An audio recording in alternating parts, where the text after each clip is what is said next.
አምስተኛው ሳምንት ቤተ ክርስቲያን ደብረ ዘይት ብላ ሰይማለች። ይህንን መነሻ በማድረግ የቤተ ክርስቲያናችን ግጻዌ የሚያስተምረን ማቴዎስ 24ን፣ ተሰሎንቄ 4:13ን፣ ሁለተኛ ጴጥሮስ ምዕራፍ 3 ከቁጥር 7 ጀምሮ ያሉትን ነገረ ምጽአቱን እንድንማርበት ቤተ ክርስቲያን አስተምራለች።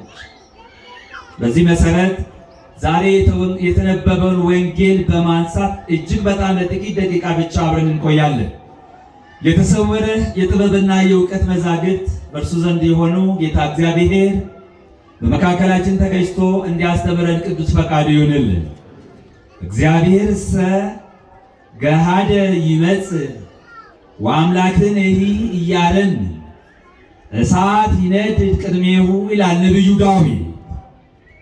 ዳዊት አስቀድሞ በትንቢት መነጽር የተመለከተው መዝሙረኛው ዳዊት በዚህ በመዝሙር 49 በቅንፍ 50 ከቁጥር 2 ላይ የተናገረውን ኃይለ ቃል ዲያቆኑ በቅዳሴ በምስባክ በዜማ መልክ ያዝንም ምን የሚል ነው? ከክብሩ ውበት ከጽዮን እግዚአብሔር ግልጽ ሆኖ ይመጣል። አምላካችን ይመጣል፣ ዝምም አይልም። እናት ቤተ ክርስቲያናችን የዛሬውን ቀን ደብረ ዘይት ብላ የሰየመችውን ዕለተ ምጽአት እንደሆነ አባቶች ይናገራል። በደብረ ዘይት ክርስቶስ ይመጣል ይባላል። የክርስቶስ የመምጫ ምልክቱ የተሰበኩበት የተነገሩበት ስለሆነ ነቢዩ ዳዊት ታዲያ ምን አለ? የመጀመሪያ ምጽአቱ ተነግሯል። ሁለተኛ ምጽአቱን ሲናገር አምላካችን ግልጽ ሆኖ ይመጣል። እግዚአብሔር ይመጣል፣ ለዚያውም ግልጽ ሆኖ ይመጣል አለ። ተሸፋፍሮ አይደለም፣ ተደብቆ አይደለም ይላል ወገኖቼ። ለምን ሲባል የመጀመሪያ ምጽአቱ ፍቅሩ የተገለጸበት ኃጢያንን የሰበሰበበት ምጽአት ነው። ኃይለኛውን ለማሰር ደካማ መስሎ የመጣ በሰው ምሳሌ ሆኖ የባሪያን መልክ ለብሶ ራሱን ዝቅ አድርጎ ነው የመጣው። የመጀመሪያ ምጽአቱ ኢንካርኔሽን ፔሪድ የሚባለው። ይሄኛው ምጽአት ግን ሁለተኛው ምጽአት ወይንም ዳግም ምጽአት የሚባለው ግን እንደሱ አይደለም። በልዕልና ነው የሚመጣው ወገኖች፣ በብርሃነ መለኮቱ ነው የሚመጣው፣ በክብረ መንግስቱ ነው የሚመጣው። ለዚህ ነው ቤተ ክርስቲያን ደብረ ዘይትን ነገረ ምጽአትን የምታስተምርበት፣ ክርስቶስ ደግሞ ግልጽ ያስቀመጠበት ምልክቶቹን ልጆቿን ታስተምርበታለ። በዚህ መሰረት በዚህ በማቴዎስ ወንጌል በምዕራፍ 24 ከቁጥር 1 ጀምራችሁ ስታነቡ እንዲህ የሚል ኃይለ ቃል አለ። በደንብ ስሙ፣ እጅግ በጣም እናሳጥረዋል። ምዕራፍ 24 ቁጥር 1 ላይ እንዲህ ብሎ ይጀምራል። ኢየሱስ ከመቅደስ ወጥቶ ሄደ ይላል። ከየት ወጥቶ ሄደ? ከመቅደስ ወጥቶ ሄደ ብሎ ይጀምራል። ተመልከቱ። በማቴዎስ ወንጌል ምዕራፍ 23 ከቁጥር 39 ላይ ስታነቡ አንድ ኃይለ ቃል እንዲህ ብሎ ይናገራል።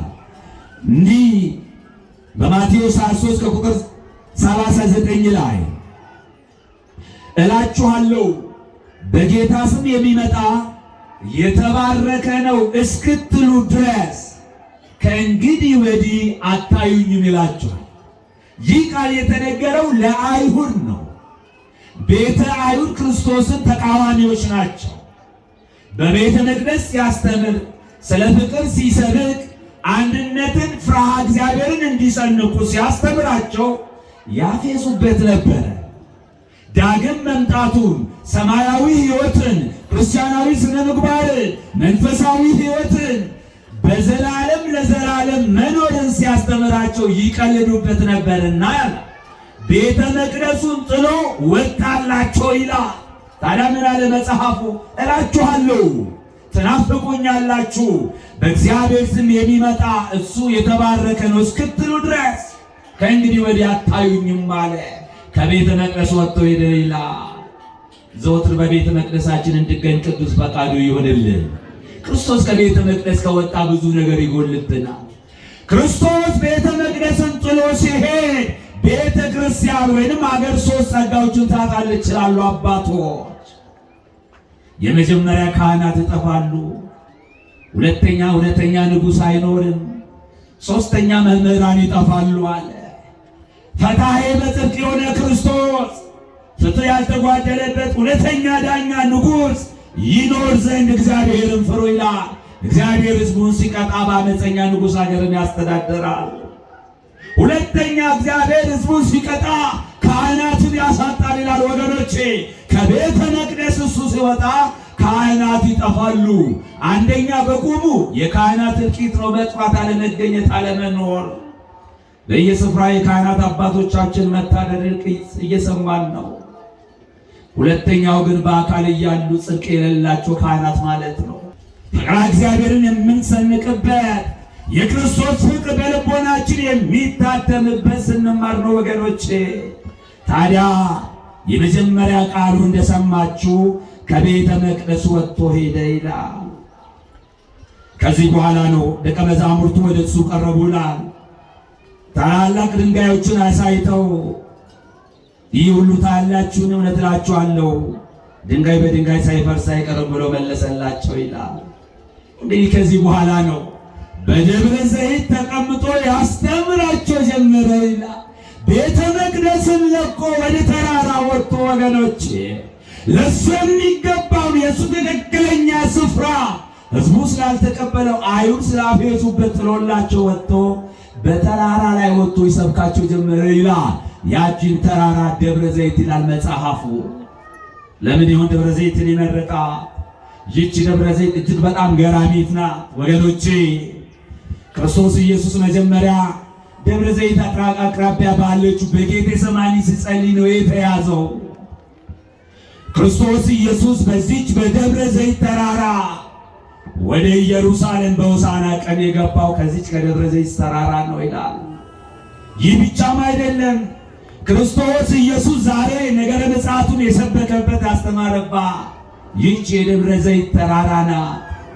ይህ ብቻም አይደለም። በትንቢተ ዘካርያስ ምዕራፍ 14 ቁጥር 4 ላይ ዳግም ምጽአቱን የሚያደርገው ፍርድን የሚሰጠው በዚህች ቅድስት በሆነች ተራራ ላይ ናት ይላል። ስለዚህ በእኒህና በእነኚህ መሰሎች ምክንያት ይህችን ደብረ ዘይትን ተራራዋን መርጧታል ይላል። የወይራ ዛፍ የበቀለባት ዘይት የሚጨመቅባትና የሚገኝባት ስፍራ ስለሆነ ይችላል። ወይራ ጽኑ ነው፣ ጠንካራ ነው። በሃይማኖት ጽኑዓን ሁኑ ሲለን፣ ዘይት በፍቅር ይመሰላል፣ ፍቅር ይኑራችሁ ሲለን፣ ወገኖቼ ዘይት መብራት ይሆናል፣ ጨለማ ማንነታችሁን አስወግዱ ሲለን፣ ይህ ብቻም አይደለም። በመጨረሻ ዘይት ወገኖቼ መስዋዕት ይሆናል። ሰውነታችሁን እግዚአብሔርን ደስ የሚያሰኝ ሕያውና ቅዱስ መስዋዕት አድርጋችሁ ታቀርቡ ዘንድ በእግዚአብሔር ርኅራኄ እለምናችኋለሁ እንዳለው ቅዱስ ጳውሎስ። ሕይወታችሁ አይባክን፣ ማንነታችሁን አታበላሹ፣ ቅድስናን ልበሱ፣ እርኩስነትን አለመታጠብን አስወግዱ ሲል መንፈሳዊ መስዋዕት ሰውነታችንን አድርገን እንድናቀርብ ክርስቶስ ኢየሱስ ያስተምረናል።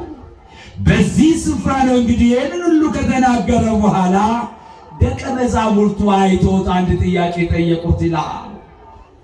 ንገረነ ማይዜ ይከውን ዝንቱ ወምንትኑ ተአምርሁ ለምጽአትከ፣ ንገረን ይህ መች ይሆናል? የዓለም ፍጻሜ ምልክቱና ያንተ የመምጫ ጊዜ ምልክቱ ምንድን ነው ብሎ ጠየቁት ይላል። እጅግ በጣም ገራሚ ጥያቄ ነው። መች ትመጣለህ? በየትኛው ወር ትመጣለህ አላሉትም። ምልክቱን ነው የናፈቁት ደቀ መዛሙርቱ። ወገኖቼ ንገረን አሉት። የዓለም ፍጻሜ ያንተ መምጫ ምልክቱ ምንድን ነው? እጅግ በጣም ትልቅ ጥያቄ ነው። ዛሬ እኔና እናንተ እንዱ እየሰማን ልቦናችን ሲደነድን ምንም ሳይመስለን፣ ደቀ መዛሙርቱ ግን በዚህ ላይ ተንተርሰው ብዙ ሰብኮበታል። ሕይወታቸውን አስተካክሏል። በንስሐ ታጥበዋል። በሥጋ ወደሙ ታትመዋል።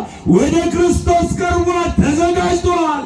ከዝግጅት በኋላ ነው ወደ አባታቸው የተጠሩት ወገኖቼ። ስለዚህ አሉ ምንድነው ምልክቱ ንገረን? ያንተ የመምጫ ምልክቱ የዓለም ፍጻሜ ምልክቱስ ምንድነው ንገረን ብለው ጠየቁት ይላል። ወይቤሎሙ ውቁ እንከ ኢያስትክሙ እስመ ብዙኃን ነቢያት ይመጹ በስሜ እንዘ ይብሉ አነ ውእቱ ክርስቶስ። በዓለም ፍጻሜ የኔ መምጫ ምልክቱ አለ ብዙ ናቸው። ከዋኖች ውስጥ የመጀመሪያው እንዲህ ብሎ ተናገረ፣ ማንም እንዳያስታችሁ ተጠንቀቁ አለ። እስቲ ይህችን ቃል ተናገሩ። ማንም እንዳያስታችሁ አለ። እስቲ ተጠንቀቁ። የክርስቶስ የመጀመሪያ የተናገረው ይህ ነው። ሐሳውያን ይመጣሉ፣ አስመሳዮች ይመጣሉና ማንም እንዳያስታችሁ ተጠንቀቁ አለ። እስመ ብዙኃን ነቢያት ይመጹ በስሜ ብዙ ነቢያት፣ ሐሳውያን ነቢያት፣ ብዙ ሰባኪያን፣ ሐሳውያን ሰባኪያን፣ ብዙ ባሕታውያን፣ የውሸት ባሕታውያን ይመጣሉና ማንም እንዳያስታችሁ ተጠንቀቁ አለ። ምንድነው ማንም አለ? የተማረም ቢሆን ያልተማረ፣ የተቀባም ቢሆን ያልተቀባ፣ ያወቀውም ቢሆን ያላወቀ፣ ከሊቅ እስከ ደቂቅ ክርስቶስ ያላስተማረውን ወንጌል ያላለውን ሐዋርያቱ ነቢያቱ ያላስተማሩትን ትምህርት እያመጣ ሐሳዊ መሲህ ቢሰብካችሁ ቢያስተምራችሁ ማንም እንዳይሰማ ማንም እንዳያስታችሁ ተጠንቀቁ ይላል። በገላትያ ምዕራፍ 1 ቁጥር 7 ላይ እኛም ብንሆን የሰማይም መላእክት ቢሆኑ አለ ቅዱስ ጳውሎስ እኛ ካስተማርናችሁ ወንጌል ውጭ ሌላ ቢሰብካችሁ የሚያስተምራችሁ ወደ እናንተ የሚመጣ ካለ እሱ የተረገመ ይሁን ይላል። ዛሬ ከክርስቶስ ወንጌል ውጭ ነው የሚሰበከው። ቃሉ ከምለው ውጭ ሕይወት ነው የሚኖረው የሰው ልጅ። ወንጌል ያላለውን ነቢያት ያልሰበኩትን ሐዋርያት ያላስተማሩትን ሕገ ቤተ ክርስቲያን ላይ ያልሰፈረውን እጅግ በጣም ብዙ ገራሚ ነገሮች አሉ። ክርስቶስ ሲፈውስ በፕሮግራም አይደለም። ከ11 ተኩል እስከ 1 ተኩል ከ6 ሰዓት እስከ 8 ሰዓት ፈውስ ብሎ በፕሮግራም አይፈውስም። የእኛ አምላክ ወገኖቼ በነገር ሁሉ የታመነው ነው። ሁሉ ነገር በደጁ በእጁ ያለ እሱ ብቻ የሚያውቀውን ሥራ ይሰራል። ስለዚህ አለ ብዙ ሐሳውያን ነቢያት ተነስቷል። ከውስጥም ከውጭም ከተማሩትም ካልተማሩትም ከተቀቡትም ካልተቀቡትም ብዙ ሐሰተኞች ተነስተዋልና አንዱ ምልክት ይህ ይሁናችኋል። አንዱ የክርስቶስ የመምጫ ምልክት ሐሰተኛ ነቢያት የመብዛታቸው። አስተውሉ። ሁሉም ወንጌል ይዞ ነው የሚዞሩ። ሁሉም ጸላይ ነው። ሁሉም አምላኪ ነው። ሁሉም ነገረ ክርስቶስ ተናጋሪ ነው። የሚገርማችሁ ከመቼውም ጊዜ በላይ ወንጌል የተሰበከበት የተዘመረበት በየቦታው ሬከረም በየቦታው ባነር የተለጠፈበት በየአዳራሹ በየተለያየ የሃይማኖት ተቋማት የእግዚአብሔር ስም የሚጠራበት ነገር ግን ከመቼውም ጊዜ በላይ ኃጢአት የሰፈነበት ሞት የበዛበት ችግር፣ መከራ፣ እርዛት፣ ስደቱ፣ እንግልቱ የበዛበት ጊዜ ቢኖር ይህ ጊዜ ነው። ስለዚህ ምንድነው ችግሩ?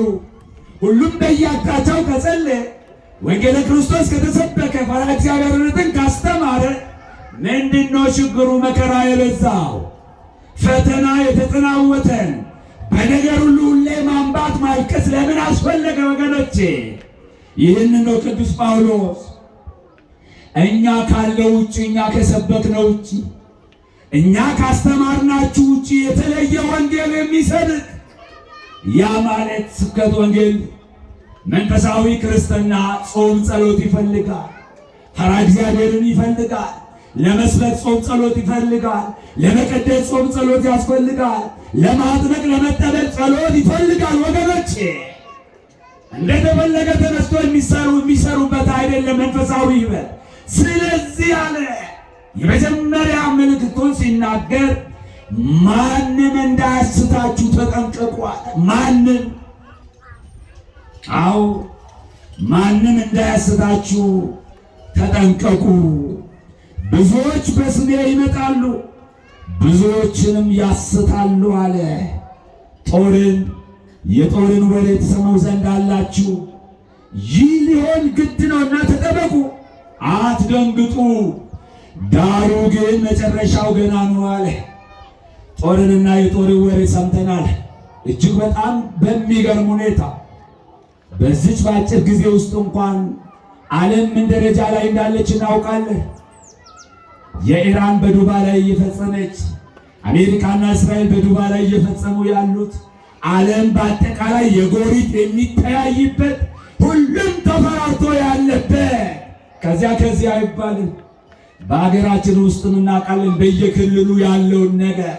ስለዚህ ያለ እግዚአብሔር ቃል ጦርን የጦርንም ወሬ ትሰሙ ዘንድ አላችሁ፣ ዳሩ ግን አትደንግጡ፣ መጨረሻው ግን ነው አለ። ስለዚህ የምንሰማው ክፉ ወሬ፣ ጦርንና የጦር ወሬ ወገኖቼ የክርስቶስ የመምጣቱ ምልክት ነው። ዋዜማ ላይ ናችሁ ይለናል። ታዲያ ማን ነው የተዘጋጀ? ማን ነው ከራሱ የታረቀ? ማን ነው ልቦናው የተሰበረ ምሕረትን የሚፈልግ ይቅር ማለትን የተለማመደ ወደ አባቱ ወደ አምላኩ ለመቅረብ በጾም በጸሎት የጸና ሰማያዊን ሕይወት የናፈቀ እሱ ማን ነው? ጆሮአችን ይሰማል፣ ዓይናችን ያያል፣ ነገር ግን ልቦናችን እንደደነደነ ነው። ዛሬ ያው ነው ውሃ ቢወጡት አይነት ለንስሐ የሚያበቃ ፍሬ አፍሩ ተብለናል። ስለዚህ አለ ሌላው ምልክት እነዚህ ናቸው። በእያንዳንዱ ነገር ውስጥ አልገባም። ጦርነት የጦርን ወሬ ትሰሙ ዘንድ አላችሁ፣ ዳሩ ግን አትደንግጡ፣ መጨረሻው ግን አለ። ሕዝብ በሕዝብ ላይ፣ መንግሥት በመንግሥት ላይ ይነሳል። ረሃብ፣ ቸነፈር፣ የምድር መናወጥ በልዩ ልዩ ስፍራ ይሆናል። አይተናል። ይህንን ረሃብ ቸነፈሩን ሕዝብ በሕዝብ መንግሥት በመንግሥት ይነሳ አይተናል።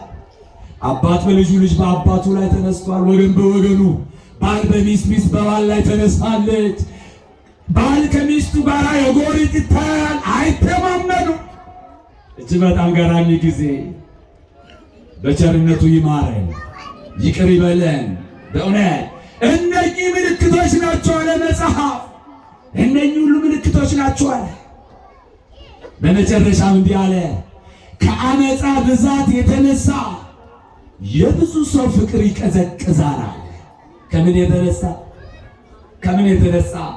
ከአመፅ ብዛት የተነሳ የብዙ ሰው ፍቅር ይቀዘቅዛል። የአባት የእናት የልጅ ፍቅር ቀዝቅዟል። እስቲ ፋሚሊ የቤተሰብ ፍቅር አለ። አባትና እናት ከልጅ ጋር፣ ልጆች ከወላጆቻቸው ጋር ይፋቀራሉ፣ ይከባበራሉ፣ ልጆች ይታዘዛሉ። እቤታችሁ ይጠራችሁ። እስቲ ራሳችሁ ፈትሹ። በቤተሰብ መሃል ፍቅር ይጠፋል አለ። አመፅ ነው እናውቃለን የሚሉ ሕፃናት ልጆች የማይታዘዙ ዋጋ የማይከፍሉ የእናት የአባት እርግማን የእናት አባት ሐዘን እንደሚደርስ የማያውቅ ትውልድ ሲሆን ታዞ የሚችሉትን ብቻ ሳይሆን የማይችሉትን አድርገው በረከትን ለመውረስ ቡራኬ ለመውሰድ መፍጠን የሚገባል። ነገር ግን የዚህ ፋላሲ ነው፣ የዚህ ተቃራኒ ነው የምናየው። ስለዚህ ከአመፅ ብዛት የተነሳ አለ የብዙ ሰው ፍቅር ይቀዘቅዛል። በወላጆች በልጆች በቤተሰብ መካከል ፍቅር ይቀዘቅዛል አለ። በባልና በሚስት መካከል ፍቅርም የለም አለ። እንደው ለማስመሰል ነው የሚኖር። ክፍለ ወንጌል የሚባሉ አንድ አባት አውቃቸዋለሁ። ጠበቃ ከሚጋቡት ይልቅ የሚፋቱት ስፔሻሊ አዲስ አበባ ላይ ያለውን ታምር ሲናገሩ ያሳፍራል። ከሚጋቡት ይልቅ በሕይወቴ 38 ዓመት ጥብቅና ሰርቻለሁ አንድ ቀን አሉ። የሚገርማችሁ እሁድን ተጋብተው ሰኞን ውለው ማክሰኞ የተፋቱ አውቃለሁ አሉ። እስከዚህ ድረስ የኛ ሕይወት። ስለዚህ ወገኖቼ በባልና ሚስት መካከል ፍቅር ይቀዘቅዛል። እንዴ ባልና ሚስት ምን እንደሆነ ሚስጥሩን ታውቃላችሁ? ባል የክርስቶስ ምሳሌ ነው። ሚስት የቤተ ክርስቲያን ምሳሌ ናት። በኤፌሶን እንደተጻፈ ሚስቱን የሚደበድብ ቤተ ክርስቲያንን እንደሚደበድብ፣ ለባለቤቷ የማትታዘዝ ሚስት ለክርስቶስ እንደማትታዘዝ ተወክላል መጽሐፍ። ባሎች ሚስቶቻችሁን ውደዱ፣ ክርስቶስ ቤተ ክርስቲያንን እንደወደዳት ይላል። አካሉን ማን ይጠላል? ያ ዛሬ ተቃራኒ ነው። ዛሬ ያ የውሸት ሕይወት ነው። አንድ ልጅ ስለመጣ ብቻ የግድ ስለሆነባቸው የሚኖሩ አሉ። ያ እንዳይሆን ተጠንቀቁ። እንዲህ አይነት ሕይወት ሲኖራችሁ ወይንም እንዲህ አይነቱን ሕይወት ስትመለከቱ የዓለም ፍጻሜ ምልክቱ እንደሆነ ይወቁ ይላል። ይህ ብቻም አይደለም፣ የባልንጀራ ፍቅር። ባልንጀራ ምንድን ነው? ወይንም ማነው? የማናውቀው ሰው በስብዕናው ብቻ በሰውነቱ ብቻ የምንወደው የምናከብረው ዛሬ ይመጣና ምግብ ቢለምነን እንሰጠዋለን። ነገ መቶ ቢያንኳኳ እንሰጠዋለን። መጽሐፍም እንዳለ ታውቃላችሁ፣ ባልንጀራህን እንደ ራስህ ውደድ ይላል። ትናንትና መቶ የመገብነውን ሰውዬ ነገም መቶ ሲጠይቀን የመጸወትነው ሰውዬ ከነገ ወዲያ ቢመጣ ምንድን ነው የምትሉት? አልበዛም እንዴ? ያሟል እንዴ? እንደ ራስህ ውደድ እኮ የተባልነው። ዛሬ በልተናል፣ ነገም ያስፈልገናል፣ ከነገ ወዲያም ያስፈልገናል እኮ እኛ። ይህ ማለት የባልንጀራ ፍቅር ይህ ነው። ኢትስ ናት አንሊሚትድ፣ ሊሚት የለውም። ሁሌ መስጠት ካለ፣ ሁሌ ቸርነትን መስራት፣ መከባበር፣ መፋቀር፣ የተራበውን ማብላት፣ የተጠማውን ማጠጣት፣ ለችግሩ ተዳራሽ መሆን፣ ይህ ስታደርጉ በእውነትም በሃይማኖት ጸንታችሁ ቆማችኋል። ያንን የማታደርጉ ከሆነ ይላል ከዓመፅ ብዛት የተነሳ ብዙ ሰው ፍቅር ቀዝቅዟል። ዓይናችን እያየ ገንዘብ በኪሳችን ውስጥ ብዙ ገንዘብ እያለ ጨክነን የምናልፍበት የለም። ታማሚ የሚለምን ኒድ ፒፕል ብዙ አሉን እኮ በየአጥቢያተ ቤተ ክርስቲያናቱ ወይንም በየመንገዱ። ስለዚህ ያለ መጽሐፍ ከዓመፃ ብዛት የተነሳ የብዙ ሰው ፍቅር ይቀዘቅዛል አለ እያለ ብዙ ቃላትን ይናገራል። እነኚህ ነገሮች ሆኖ ስታዩ ለጠየቃችሁም ጥያቄ የዓለም ፍጻሜ ምልክቱ አለ ይህ ነው። ይህ ከሆነ ዘንድ አለ ምን እናድርግ ነዋል? በዚህ በማቴዎስ ምዕራፍ 12 ከቁጥር 17 ላይ እንዲህ ይላል፣ በዚያን ጊዜ ማድረግ የሚገባን በዚያን ጊዜ በይሁዳ ያሉት ወደ ተራራዎቹ ይሽሹ ይላል። እንዲህ አይነት የተበላሸ ሕይወት የተነገሩ የምጽአቱ ምልክቶች ሲፈጸሙ አለ መጽሐፍ በይሁዳ ያሉት ወደ ተራራ ይሽሹ አለ። ይሁዳ በአይሁድ ይሁዳ ተባለ። አይሁድ ማለት አማኝ ማለት እኮ ነው ትርጉሙ። የብሉይ ኪዳን አይሁድ ካዲያን ናቸው። የአዲስ ኪዳን አይሁዳውያን እኛ ነን፣ አማኞች በክርስቶስ ክርስቲያን የተሰኘን እኛ ነን። ስለዚህ በይሁዳ ያሉት በእምነት ውስጥ ያሉት ምልክቶቹን ሲያዩ አለ ወደ ተራራ ይሽሹ፣ ወደ ተራራ ይውጡ አለ። ተራራ ምንድን ነው? የመጀመሪያ ተራራ የተባለው ረድኤተ እግዚአብሔር ነው። ምልክቶቹን ስታዩ ወደ ረድኤተ እግዚአብሔር ሽሹ ይላል። ምንድነው ረድኤተ እግዚአብሔር ሲባል? ንስሐ ነው፣ ሥጋ ወደሙ ነው፣ ይቅርታን መጠየቅን ነው፣ እግዚአብሔርን ተገን ማድረግ ነው፣ ወደ ቃሉ መምጣት ነው። ስለዚህ ተራራ የተባለው እናሳጥርና ረድኤተ እግዚአብሔር ነው። ምልክቶቹን ስታዩ ንስሐ ገቡ። ምልክቶቹን ስታዩ ሥጋ ወደሙን ውሰዱ። ምልክቶቹን ስታዩ ይበልጡን ወደ ቤተ ክርስቲያን ተመላለሱ፣ በጸሎት ጽኑ፣ በጾም በርቱ እያለ ያስተምረናል። ወደ ተራራ ሽሹ የተባለው የመጀመሪያው ረድኤተ እግዚአብሔር ነው። ሰዓታቸውን እንዳልወስድባችሁ። ሁለተኛ ተራራ የተባለችው እመቤታችን ቅድስት ድንግል ማርያም ናት። ክብር ምስጋና ለስሟ ተራራ ይሁን። እንዲህ አይነት ምልክቶቹን ስታዩ አስፈሪ ጨለማ አስጨናቂ ጊዜ በመጣባችሁ ጊዜ ድንግል ማርያም ምልጃዋን ተማመኑ። በእውነት እኛ እንደ ውስጥ ስላለን አይደለም። የድንግል ማርያም ምልጃ እኮ ምንም እንከን የማይወጣለት በነገሮች ሁሉ የነጻች ስለሆነች ሁለመና ወርቅ የሆነች ናት። ምልጃዋን ሰምቶ ጸሎቷን አድምጦ ቃል ኪዳኗን አስቦ ምሕረት የሚያወርድ ይቅርታን የሚሰጥ በበረከት የሚጎበኝ ጻድቅ ልቦናችንን ሁሉ ያለውን ከኃጢአት በስተቀር የሚፈጽም እግዚአብሔር በምልጃዋ ስትታመኑ እነኚህ ነገሮች ሁሉ ይሆናሉ አለ። የሚያስጨንቅ ጊዜ፣ የሚያስፈራ ጊዜ፣ የጨለማው ጊዜ በበረታ ጊዜ ይላል የድንግል ማርያምን ምልጃ ተስፋ አድርጉ። ተራራችሁ እሷ ናትና በአማላጅነቷ ወደ እሷ አቅረቡ። አማላጅነቷ ወደ እሷ አቅረቡ። ክርስቶስን ለመስበክ እሷ ቀዳሚት ናት። ቅዱስ ዮሐንስ አፈወርቅ በድርሳኑ ሲናገር የድንግል ማርያምን ድንግልና ምልክት አድርጌ ክርስቶስን እሰብከዋለሁ ይላል። በቃ ልዩ ናት። አሐቲ ድንግል አልተባለችም። አንድ ድንግል። ድንግል እኮ ብዙ ነው በዓለም ላይ በነገር ሁሉ ማለት ነው። አብሶሉት የሆነ ቨርጂኒቲ በማሰብ በማድረግ በመናገር በብዙ ነገር ብትፈልጓት ከኃጢአት ስፍራ የሌለች ለአምላክ የተመቸች በእውነት ለአምላክ የተመቸችና ስለዚህ ምልጃዋ፣ ጸሎቷ፣ አማላጅነቷ፣ ቃል ኪዳኗ ይጠብቃችኋልና ወደዚች ተራራ ሽሹ። ይህን ምልክት ስታዩ ሦስተኛው ተራራ የተባሉት ቅዱሳን ናቸው። በተሰጣቸው ቃል ኪዳን መሰረት ምሕረት እንዲያስገኙልን፣ ከአምላክ እንዲያስታርቁን፣ ከመከራው እንዲያስመልጡን ቅዱሳን የእኛ ተራሮች ናቸው። አራተኛ ተራራ የተባለችው ወንጌለ መንግሥተ ሰማያት ናት። ወንጌለ መንግሥተ ሰማያት ወንጌልን ተማሩ። ለመጽሐፍ ቅዱስ ለእግዚአብሔር ቃል ለጉባኤያት ጊዜ ስጡ። እኛ እኮ 99.9% ጊዜ የምንሰጠው ለምድራዊ ነገር ነው።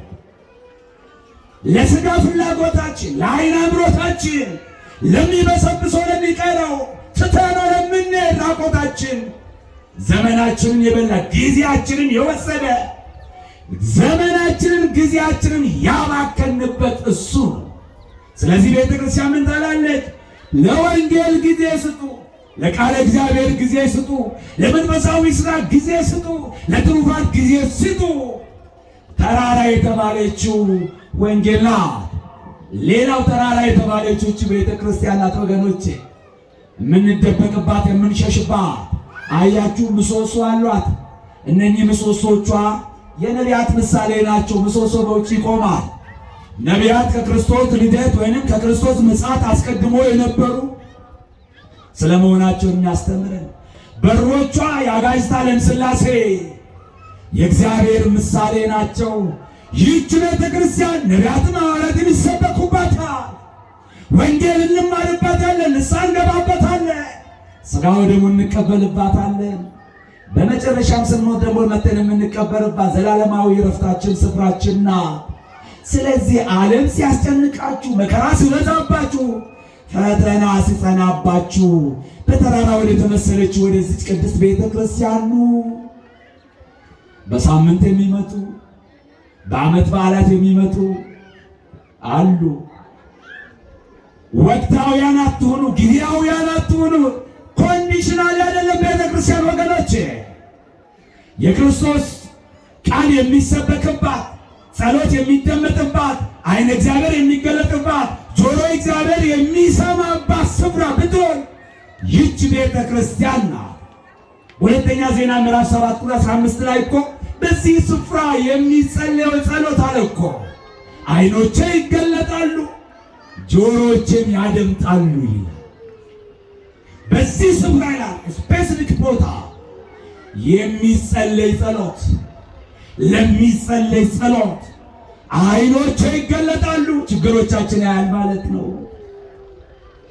ዓይኖቼ ይገለጣሉ ጆሮቼም ያደምጣሉ ይላል።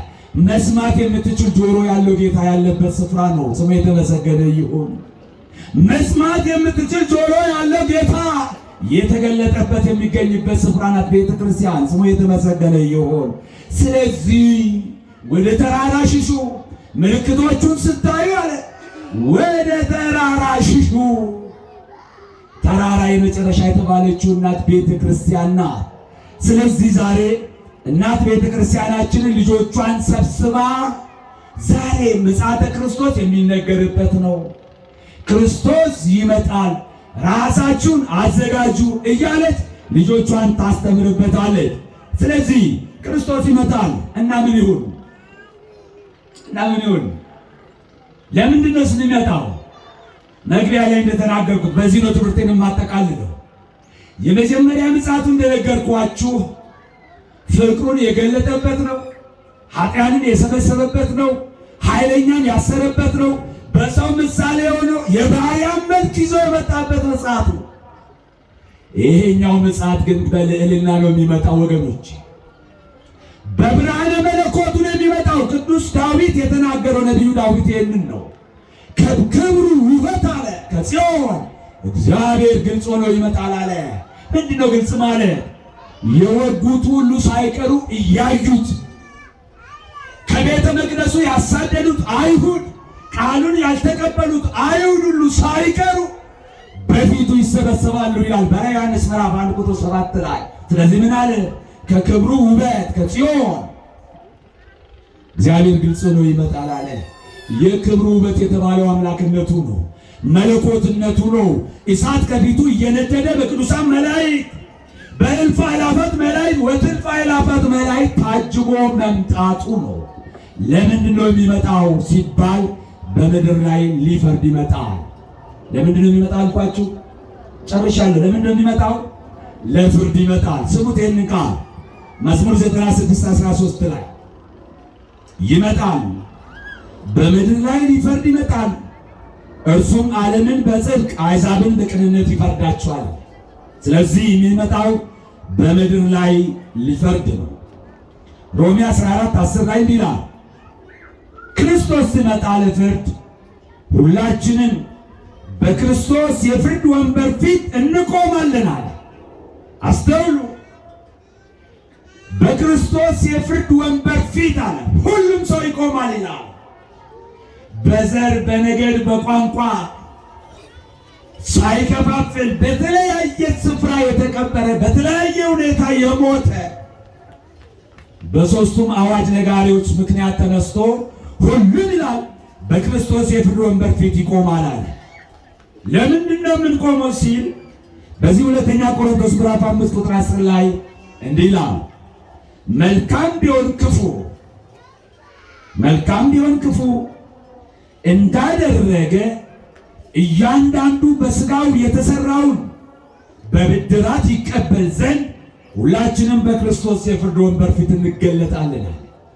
በክርስቶስ ፊት የምንቆመው በሥጋ ወራት የዘራነውን ለማጨር ነው ማለት ነው። መልካምም ሆነ ክፉ እያንዳንዱ ሰው በሥጋ ወራት የሰራውን አለ በብድራት ይቀበል ዘንድ በክርስቶስ የፍርድ ወንበር ፊት ይቆማል። ፍርዱ ይህ ነው። መልካም ያደረጉት ወደ ዘላለም ሕይወት፣ ክፉ ያደረጉ ደግሞ በተቃራኒ። ስለዚህ ነገረ ክርስቶስ ሲነገር ክርስቶስ ይመጣል፣ በግርማ መለኮቱ ይመጣል። የሚመጣው ለፍርድ ነው። ፍርዱ ምንድን ነው ሲባል ለእያንዳንዱ እንደ ሥራው ዋጋውን ለመክፈል ነው። ይሄንን አውቀን በቃሉ ጸንተን ወንጌልን ተምረን ንስሐ ገብተን ሥጋ ወደሙን ተቀብለን ንጹሕ ሙሽራና ሙሽሪት ሆነን የሚመጣው መሲህ እንድንቀበል ወንጌል ቤተ ክርስቲያን ታስተምረናለች። ነገረ ምጽአቱ ይህንን ይመስላል። ያስተማረን የመከረን የቅዱሳን አባቶቻችን አምላክ እግዚአብሔር ስሙ የተመሰገነ ይሁን። የሰማነውን በዝነ ልቦናችን ውስጥ ያሳድር። በሰማነው ቃሉ ይባርከን። 30 60 መቶ ያማረ ፍሬ አፍርተን ስሙን እንድንቀድስ መንግሥቱን እንድንወርስ እሱ ይፍቀድልን። ይብቃን። ይቆየን። ስብሐት ለእግዚአብሔር።